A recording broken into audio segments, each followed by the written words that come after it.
We drove into Athens, the capital and largest city of Greece. This is one of the world's oldest cities, and its recorded history spans over 3,000 years. We passed by the solid marble stadium built in 1896 for the first modern Olympic Games and was used once again in 2004.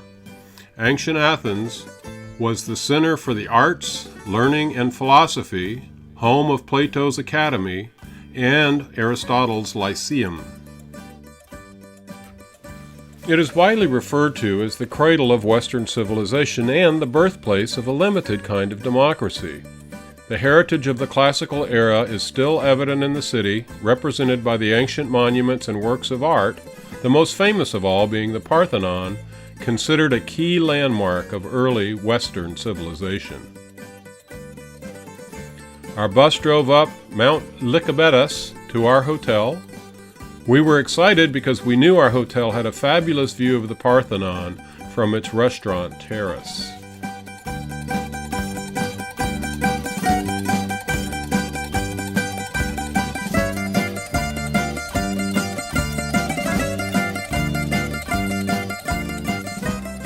It was a perfect day. We had our lunch on the terrace with Sandy and Mark from Ohio as the four of us toasted the ancient ruins across from us on the Acropolis.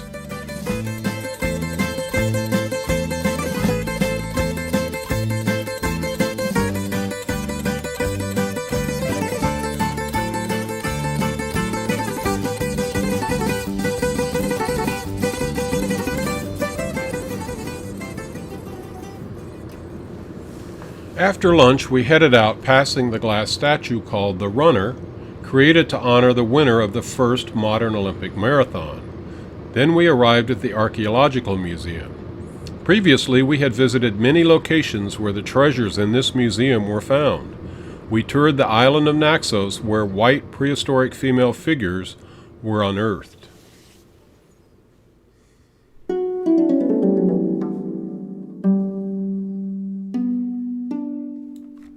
Over 4,000 years ago, these modern-looking marble figures were buried in graves. Their meaning is unknown, but their abstract shapes are fascinating.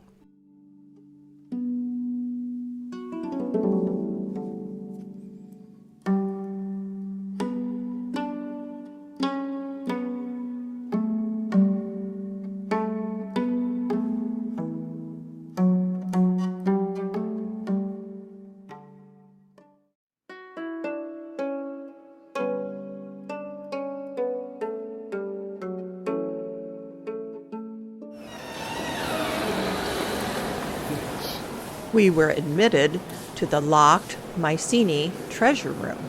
They were excavated by Schliemann. Beautiful gold caps and then gold masks attached on, covering the faces of the dead kings. 19 people were buried. With 2 babies also. They were family areas.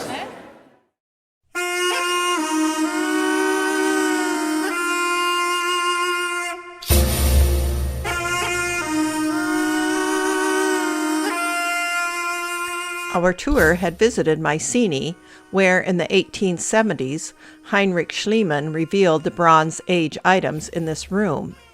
He attributed the ancient gold treasure to Agamemnon, leader of the Greeks in the Trojan War, memorialized in Homer's Iliad.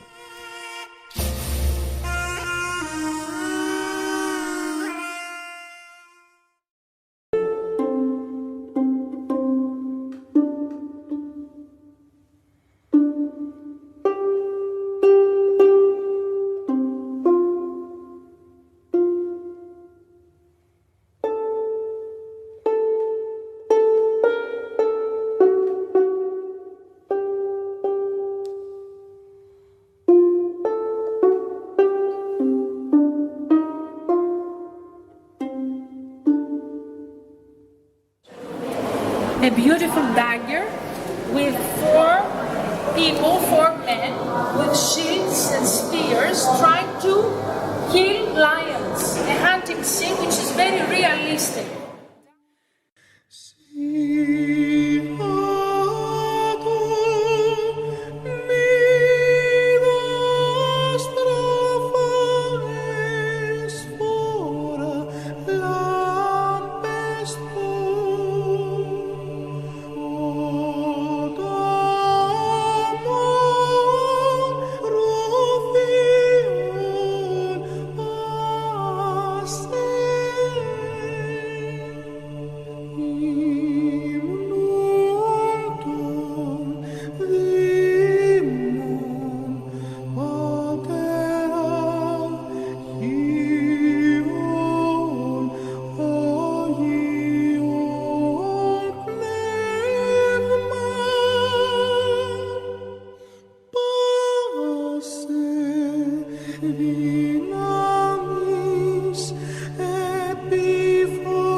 We had also been to the island of Santorini, where these frescoes were found in some ruins, the result of an enormous volcanic eruption that had devastated the area in 1642 BCE.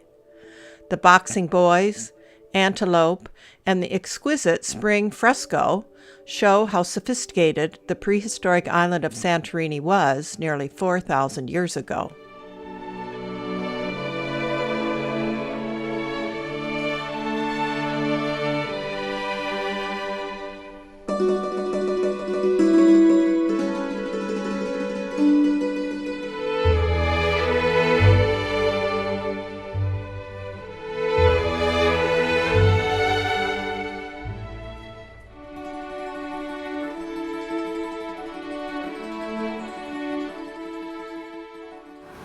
Showing a very nice young girl with beautiful dress. You see the traces of coloring, the red one, with a nice dress, with a meander.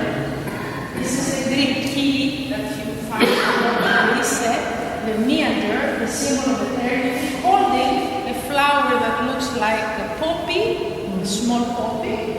Beautiful necklace, beautiful earrings, and always having this enigmatic, archaic smile.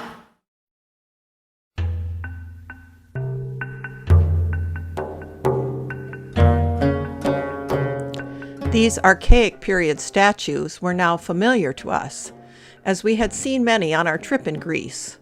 First, on the island of Naxos, where we had been shown an unfinished quarry lying in an orchard. In this museum, transitional statues show the progress from the rigid archaic period to the increasingly anatomically correct classical period figures.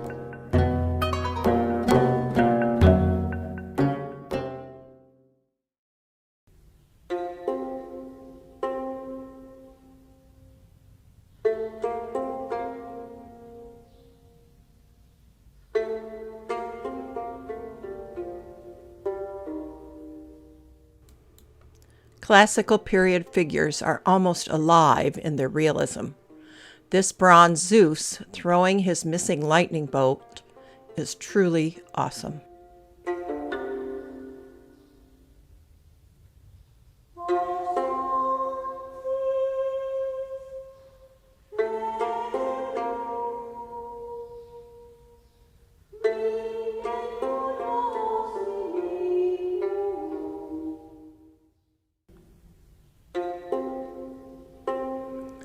The boy riding a horse is from about 150 BCE, another rare surviving bronze statue from ancient Greece. Most ancient bronzes were melted down for their raw materials.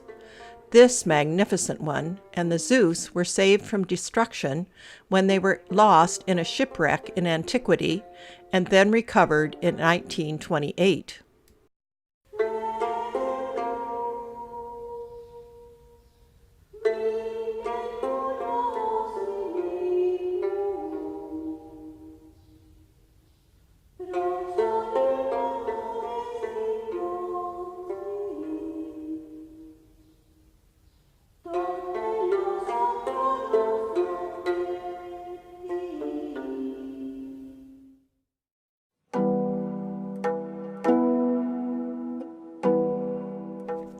Shipwrecks sometimes reveal wonderful treasure. Recovered in 1900, this bronze statue is interpreted as the Trojan war hero, Piraeus, holding a missing apple of discord in his extended right hand, and a bow, symbol of the slaying of Achilles, in his left. This bronze Piraeus is from 340 BCE. The wreck lies in around 200 feet of rocky, current-swirled water. Not an easy place to work. The sponge divers who salvaged its cargo toiled in clunky diving suits. Later, more items were recovered in what was the world's first major underwater archaeological expedition. Carrying about 300 tons, the ship and its cargo had sailed around 50 BCE when Rome ruled the area. It is suspected that the ship with its precious Greek art was going from the island of Rhodes to the city of Rome.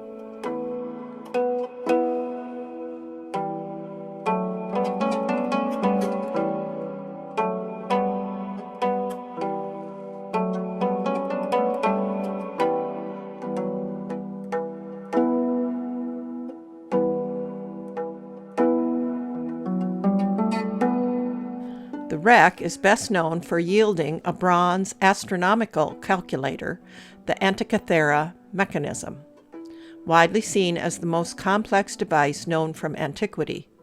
The mechanism used 37 hand-cut gear wheels to create a lunar calendar and predict the motion of the planets. It was important knowledge for casting horoscopes and for timing of the Olympic Games and other festivals of the ancient world.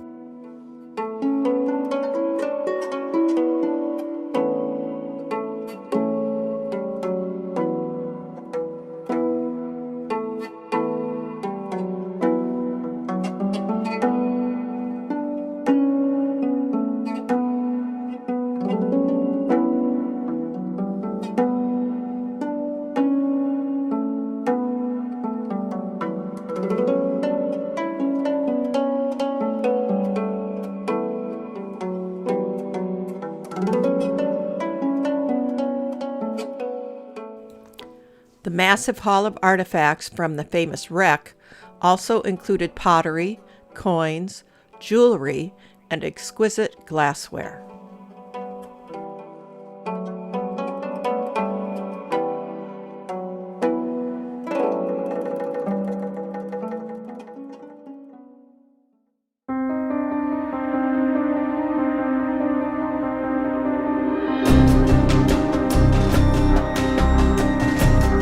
More than 21 centuries ago, a mechanism of fabulous ingenuity was created in Greece, a machine capable of indicating exactly how the sky would look for decades to come, the position of the sun and moon, lunar phases, and even eclipses. But this incredible invention would be drowned in the sea and its secret forgotten for 2,000 years.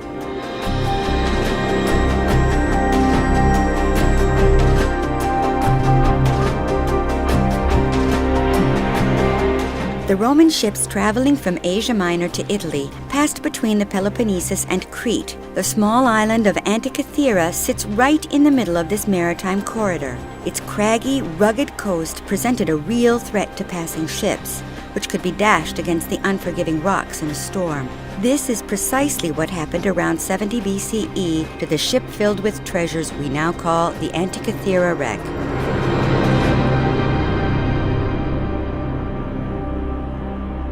In 1900, fishermen diving for sponges spied a bronze hand on the seafloor. They told the Greek authorities, who, the next winter, searched the Antikythera coast around the shipwreck.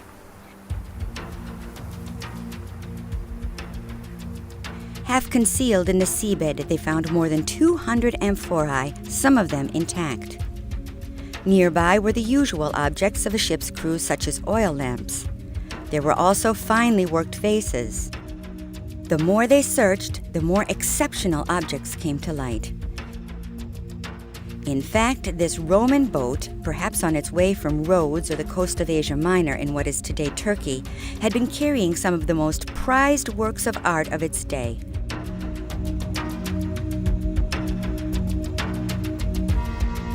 The bronze hand proved to belong to a 5th century BCE Greek sculpture of a philosopher, whose head and some other limbs were later found.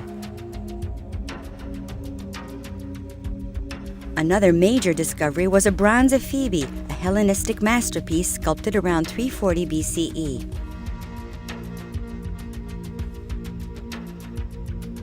Half submerged in the seabed, more statues were preserved from corrosion by the sand and sediment. They lift the veil slightly on the genius which created them from stone.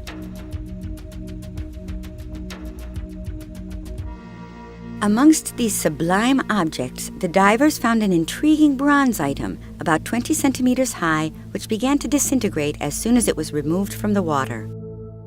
From the first, scientists realized that this was a mechanism for astronomical data. Scrupulously preserved at the National Archeological Museum of Athens with the other objects from the wreck, the mechanism aroused the curiosity of many researchers. It was only in the 21st century that modern tools for scanning could penetrate the corrosion to reveal in 3 dimensions the interior of the machine. This showed a set of interlocking gears of astounding ingenuity. High-resolution photographs using different exposures brought to light inscriptions on the sides of the machine which appeared to be part of an instruction manual. Scientists compared the numbers inscribed in the text to the number of teeth in the gears and their arrangement, and applied these to the known astronomical cycles of antiquity. Thus, a reliable reconstitution has been made. All the clues point to the same date, including the metallurgical analysis and especially the text analysis. The form of the letters is typical of the period, and the vocabulary used is found on all the other texts of the same period. Given the extensive information we have, a reliable reconstitution can be made. Housed in a rectangular frame, the machine shows data on both sides. In front is the larger dial, showing the 365 days of the year according to the Egyptian solar calendar. Inside, a second circle shows the 12 signs of the zodiac. By turning a handle, one could position the 2 hands to indicate, for each day of the year, the exact position of the sun and moon, and a small sphere indicating the phase of the moon. In order to guarantee its exactitude, whatever the day or year chosen, a dial on the back of the mechanism shows the metonic cycle, which reflects lunar and solar cycles over a period of 19 years, corresponding to 235 lunar months. Above this, another spiral dial indicates eclipses of the sun and moon. The handle was used to advance the pointer to determine when the next eclipse would occur in the Saros cycle. As these operations were connected by the interlocking gears, the actual date of the eclipse showed on the other dial. How did the Greeks manage to devise a mechanism to reflect such complex and irregular data as the lunar cycles? The question also intrigues today's specialists in fine watchmaking. Matthias Butte, Director of Research and Development at Hublot, decided to reproduce these ancient forgotten calculations and integrate them into a modern watch. Je voulais pas être comme un pilleur de tombes qui vient voler une idée. I didn't want to be like a tomb robber who comes to steal an idea which has existed for a long time, but rather like someone who approaches our forefathers with deep respect, whose goal is to recreate the antique object in a contemporary form.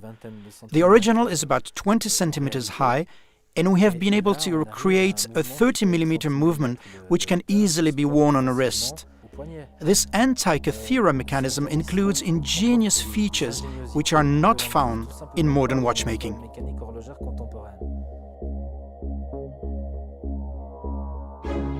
Several writers in antiquity, including Cicero, mention the existence of similar machines, but the Antikythera mechanism is the only one which has been recovered. It was recently discovered that it also indicates which cities would host future Olympic Games held every 4 years. It is also believed to trace the path of certain planets, including Venus. Who invented this machine? For whom and for what purpose? We still have no answers to these questions, but research continues, constantly uncovering further mechanical and mathematical subtleties, adjusting our perception of the ancient world and its technology.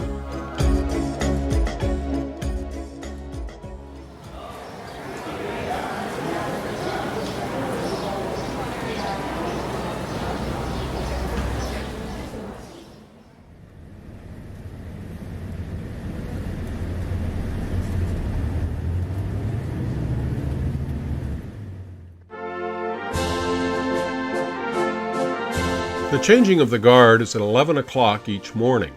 It takes place at the Parliament building in Syntagma or Constitution Square and is a pageant of Greek military pride.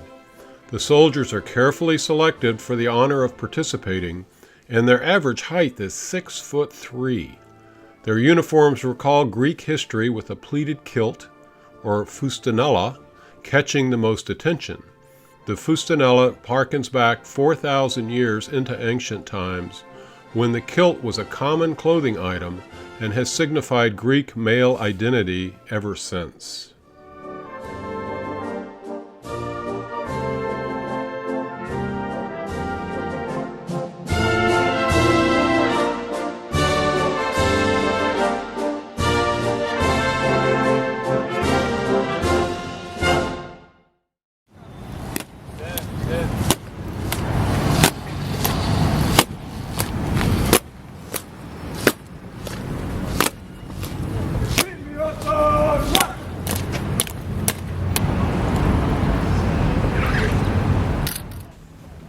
Sometimes called kleps, these soldiers are the proud inheritors of Greek fighting tradition. Kleps were highwaymen that were self-appointed anti-Ottoman Turk insurgents when Greece was occupied by the Muslim Ottoman Empire. They are the descendants of Greeks who retreated into the mountains beginning in the 1400s to avoid Ottoman oppression. Kleps carried out a continuous war against Ottoman rule and remained active as brigands until the 19th century.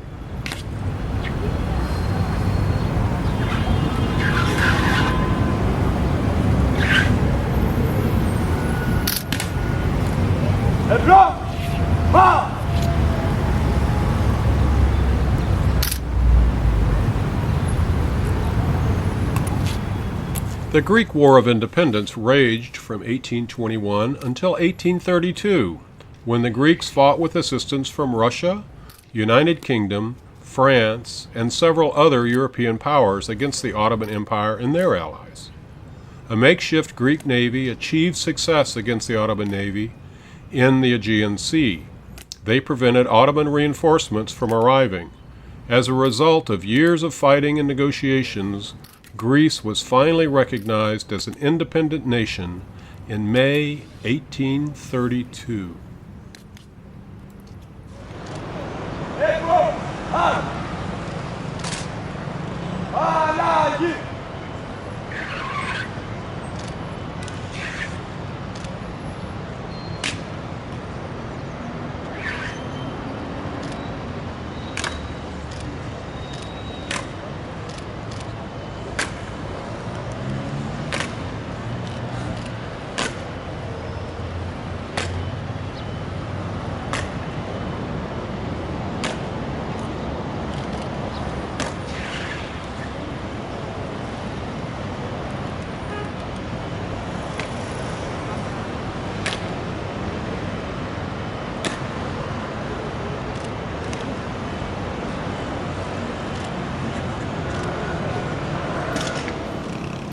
The Tomb of the Unknown at Syntagma Square honors nameless fallen Greek warriors from battles gone by. Found on its walls is an inscription bearing the famous funeral oration by Pericles, a leader of Greece at the time the Parthenon and other buildings were being erected on the Acropolis.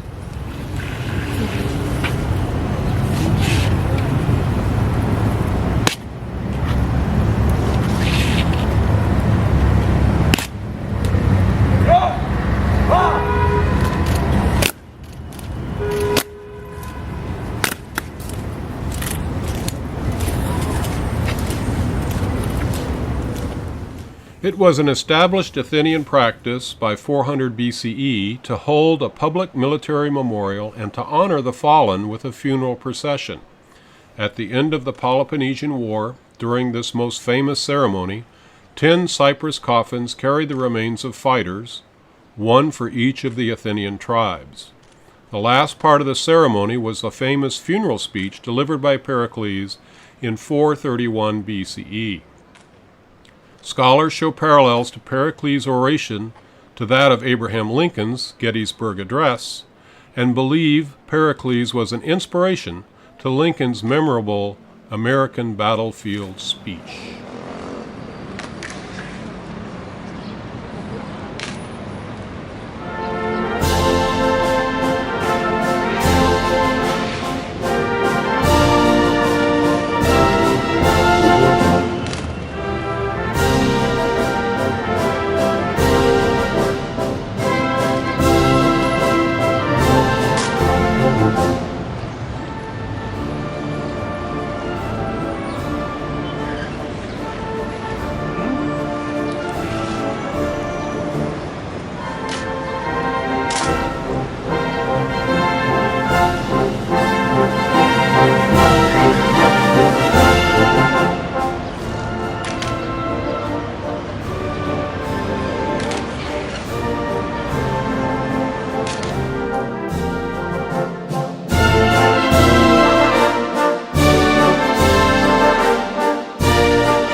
left side, the Arch of Hadrian.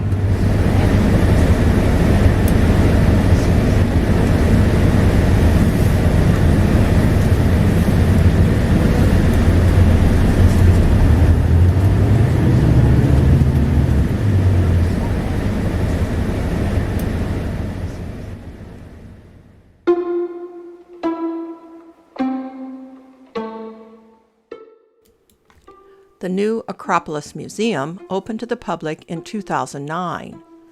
Nearly 4,000 exhibited objects were taken from the Acropolis, the ancient citadel located above the museum on its high rocky outcrop. When barracks were demolished to build the museum, workers uncovered ancient archaeological remains. Thus, there are pillars above the site.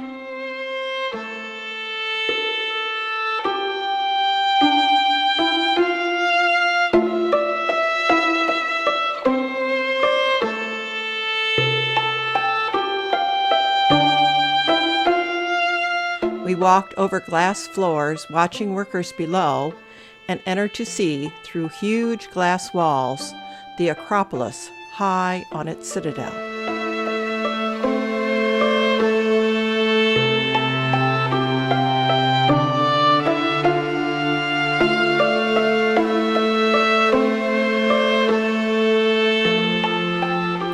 Three ancient ruined buildings can be found today on the UNESCO World Heritage Site Acropolis: the Parthenon, the Erechtheion, and the Propylaea.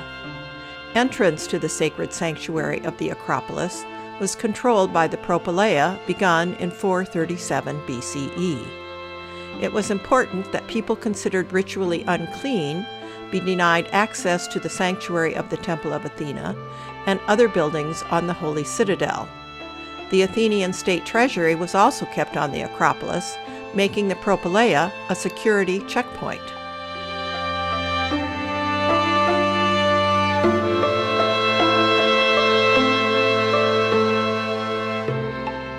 The Parthenon, Temple of Athena, was completed in 438 BCE.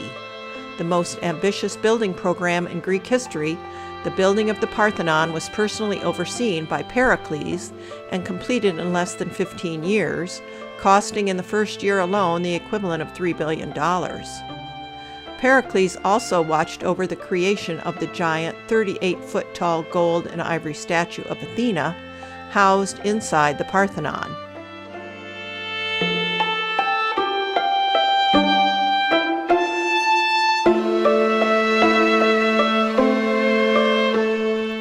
The sculptor of the giant Athena was Phidias, the greatest of his day. Phidias was also the artistic director of the construction of the Parthenon and the carving of the metopes, frieze, and pediments. After passing through the Propylaea, the west pediment of the Parthenon rises before you. Athena with her olive tree and Poseidon with his trident are in a contest flanked by two chariot groups and legendary personalities of Athenian mythology. Completely obliterated today, the west pediment originally held a fabulous collection of statues of the gods. This recreation in plaster is based on existing fragments, along with pictures on ancient vases showing the same contest between Athena and Poseidon.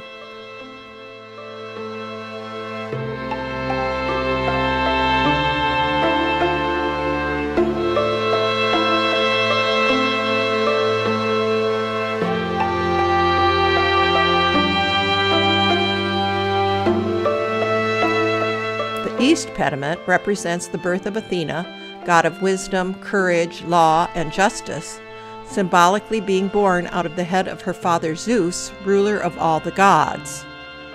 Many of the statues represented by this plaster recreation exist today in original marble fragments. Thus, some are recreations from the actual 2,500-year-old statues, and others are based on drawings made in 1674. With the Ottoman Turkish conquest of Greece in 1458, Athens became an occupied city. The Turks converted the Parthenon into an ammunition store. Venetian forces raided Athens in 1687 and bombarded the Parthenon with cannon fire.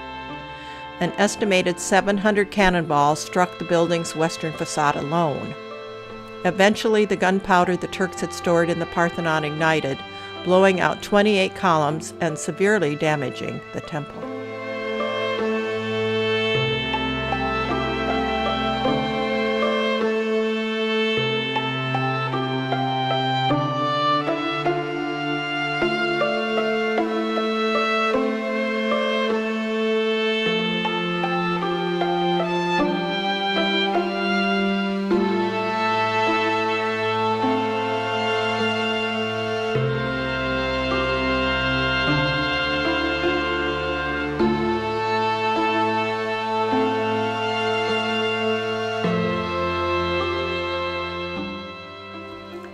The Parthenon has metopes and a frieze which run around the exterior walls, both sculpted by Phidias. The bas-relief was carved in place. In the museum, some original marble fragments of these two areas have been moved to eye height. Some are represented by plaster recreations.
The Parthenon sculptures are one of the reasons that I'm really proud to be a trustee of the British Museum. I really believe that they belong here. And I've been trying to figure out why I think that way. The Parthenon sculptures were brought from the Acropolis in Athens by Lord Elgin to Britain at the start of the 19th century. Originally, they were placed up on the side of the great Athenian temple. For me, these wonderful sculptures raised the bar artistically for everything that came since. As a playwright, I love the narrative power of this. I love its vigor. You could write speech bubbles. 1,000 people could have speeches coming out of these guys' mouths, and you would never exhaust their relationship to each other. It's absolutely magnificent.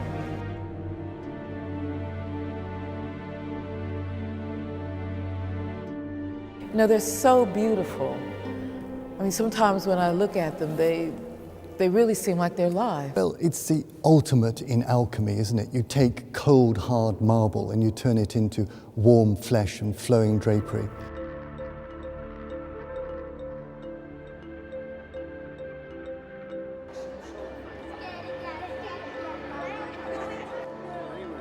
Well, first of all, this is the first time for me that I see the place. And I'm very impressed, and I think they are simply perfect. They are so simple, but at the same time, they have everything. Probably the most beautiful sculptures I've ever seen, really.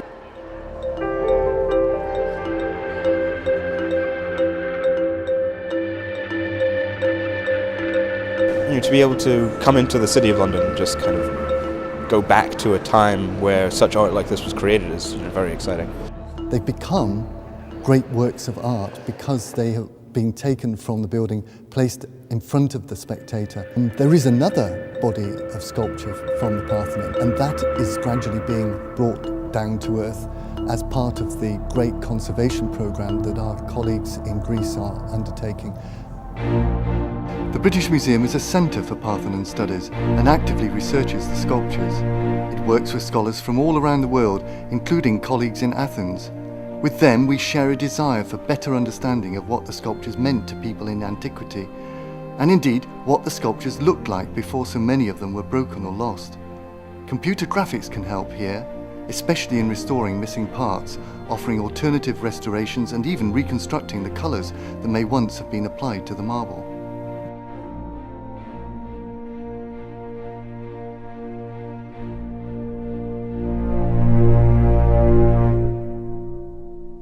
At the British Museum, you can see the marbles next to earlier cultures that influenced the Greeks.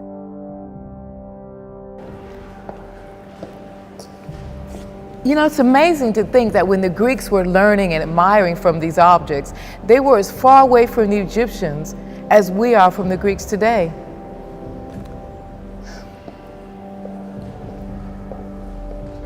But just as interesting is the influence they wielded over those that came after.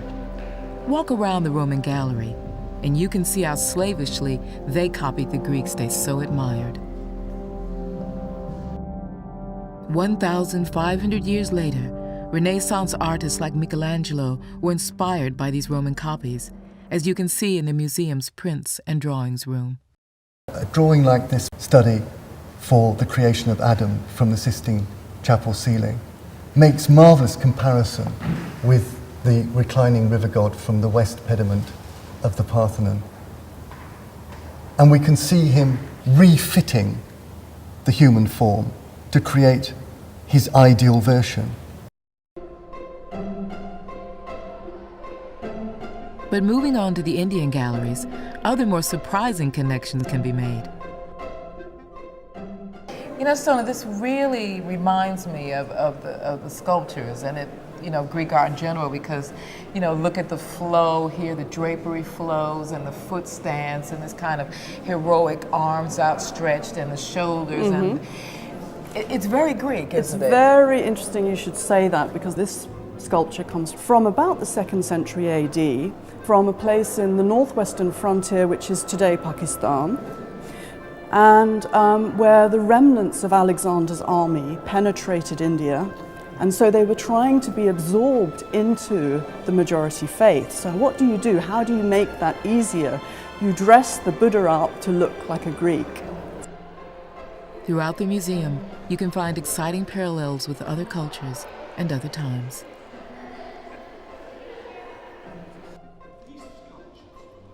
Writer and broadcaster Jeremy Paxman is making a film about the influence the sculptures had on British artists in the 19th century. The Victorians saw their culture and their empire as being the kind of modern version of the Greek Empire or the Roman Empire. And at a time when they were starting to address all these issues of what constituted human beauty, you couldn't really do much better than this, I think.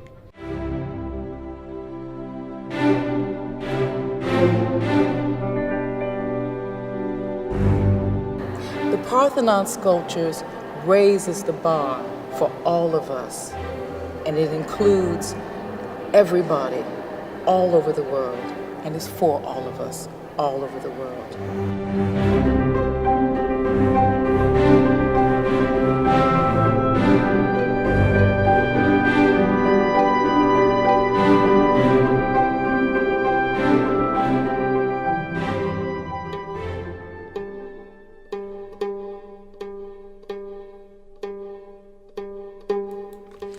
The Erechtheion was dedicated to the legendary Erechtheus, mentioned in Homer's Iliad as a great king and ruler of Athens during the Archaic period.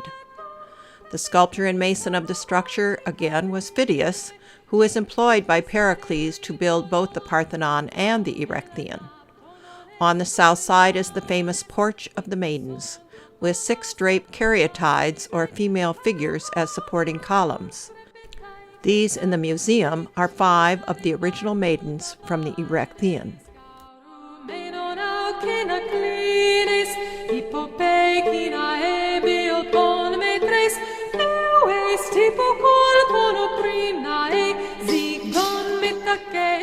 In 1979, the 5 original in-place caryatides were moved from the Erechtheion and replaced by replicas. Scientists began working in 2005 to repair the pollution damage done to the original maidens by using laser cleaning.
We had visited several museums that often had ancient headless statues. These heads were carried away from their bodies at some time in the past and ended here in the new Acropolis Museum. Beautiful witnesses to the destruction and ravages of time.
We celebrated our day on our Hilltop Hotel terrace with Kathy and her dad Carlton, fellow Californians. We watched as night fell on the Acropolis.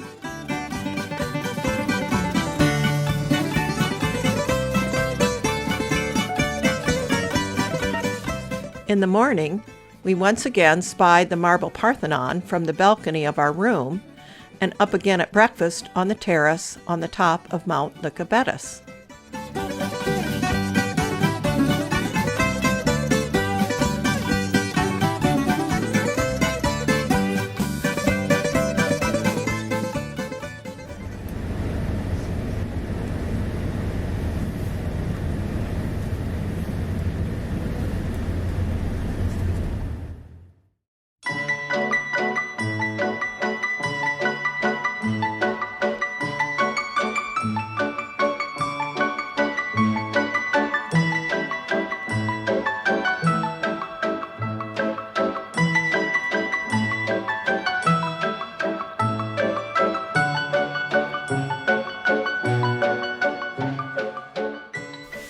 We went for lunch in the Plaka in a small square containing tavernas and an old 334 BCE monument of Lysicrates, a wealthy patron of musical performances that were held nearby.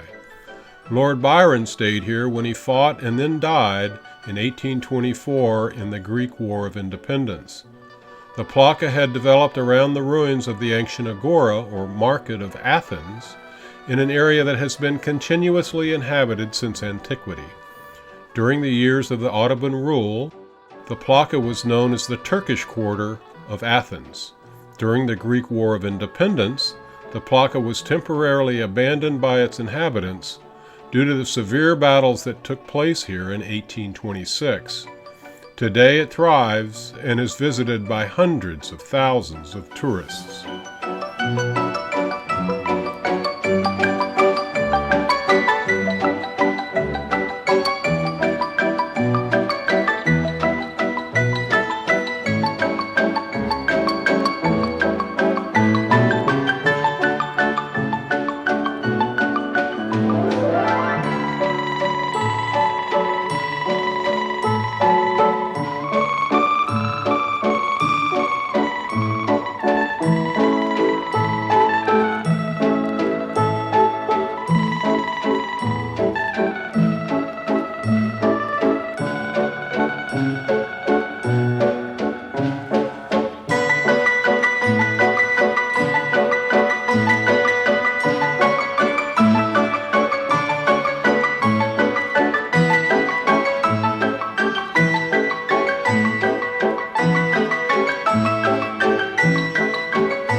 We were off on our own, walking to the Temple of Hephaestus, built just 2 years before the Parthenon.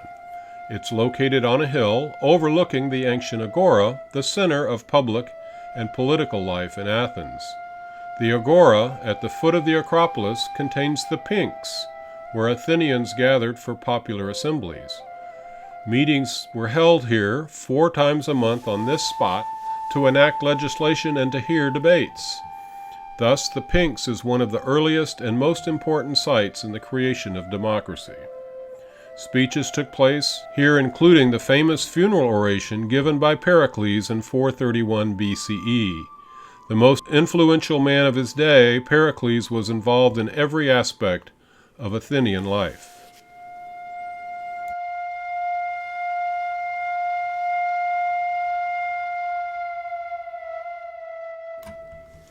The Temple of Hephaestus is dedicated to the Greek god of volcanoes and forges. He's also known as Vulcan. He was summoned by Zeus, who had a terrible headache. Hephaestus used his forging hammer to split open Zeus's skull, and out sprang Athena, fully grown. That was quite a headache. He worked as a blacksmith and was also said to have crafted armor with a fatal weakness worn by Achilles and recorded in Homer's Iliad. This almost intact temple, built to honor Hephaestus, gives a good impression of what the Parthenon looked like when it was whole.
Melina Mercouri was an actor, singer, and politician.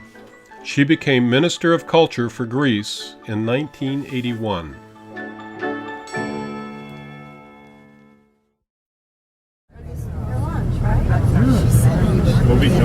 Passing by the Temple of Zeus. On the left side you see three flags, the one flag with the blue, red, and the head of Athena is the flag of Athens. In the center, the flag of the country with the blue and white stripes and the cross, and the other one, the blue one with the yellow stars, is the flag of the European Union.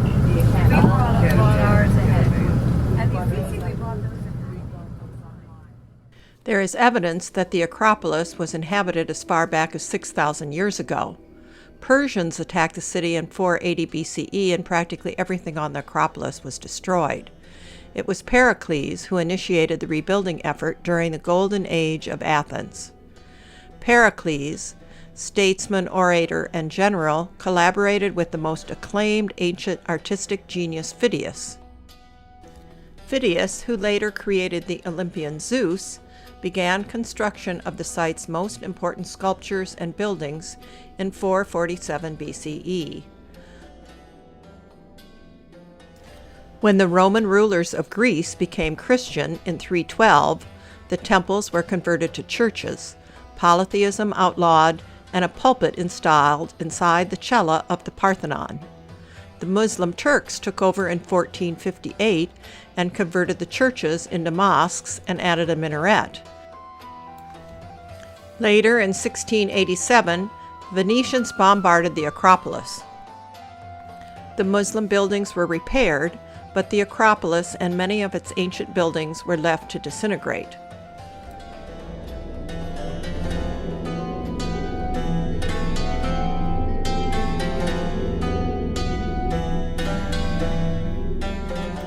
Then, between 1801 and 1812, Lord Elgin of Great Britain obtained permission from the Sultan to remove some of the artifacts from the Acropolis. They are in the British Museum to this day.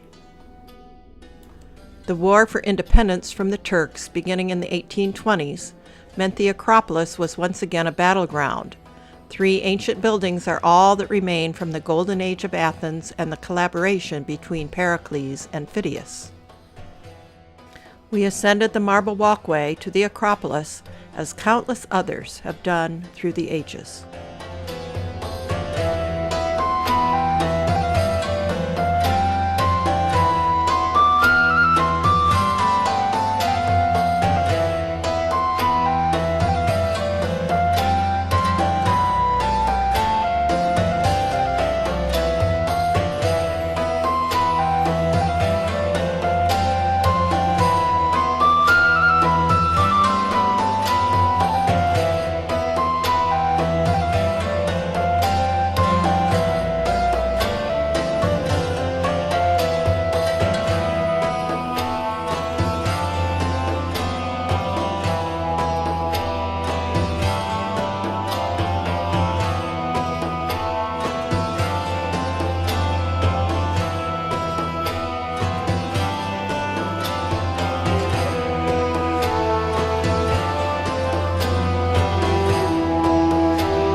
Ancient marble gleams from the countless feet that have walked here.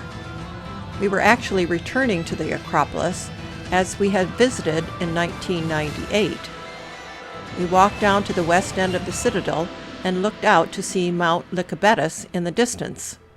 Our hotel, with its dining terrace facing the Acropolis, now faced us across the city.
Since 1975, the Acropolis Restoration Project team has been working to restore the buildings on the Citadel. Today, Mary Ionadou, an engineer who spent 35 years of her life working on the site, is in charge. Her team has inventoried and measured thousands of marble fragments scattered across the Acropolis. Mary plans to place each salvageable chunk in its original position, while new whiter marble from the very quarry that initially supplied stone for the temple will fill in gaps where possible. Non-corrosive titanium rods hold the masonry together. All remaining original sculptures have now been removed to the climate-controlled new Acropolis Museum, their places on the Parthenon taken by exact replicas. Despite all these efforts, the Parthenon, when it finally reopens, will remain a partial ruin, with traces of the original temple, church, and mosque intentionally left intact, a testament to its past.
We drove out to the port of Piraeus for our farewell dinner at Zorba's restaurant.